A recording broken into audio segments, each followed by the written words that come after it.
أعوذ بالله من الشيطان الرجيم. ولتكن منكم أمة يدعون إلى الخير ويأمرون بالمعروف وينهون عن المنكر وأولئك هم المفلحون.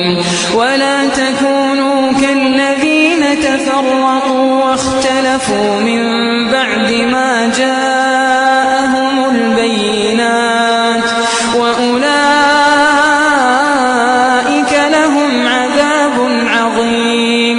يوم تبيض وجوه وتسود وجوه، فأما الذين اسودت وجوههم أكفرتم بعد إيمانكم فذوقوا العذاب بما كنتم تكفرون.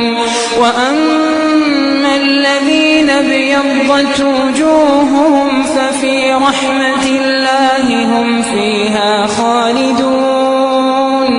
تلك آيات الله نتلوها عليك بالحق وما الله يريد ظلما للعالمين. ولله ما في السماوات وما في الأرض وإلى الله ترجع الأمور.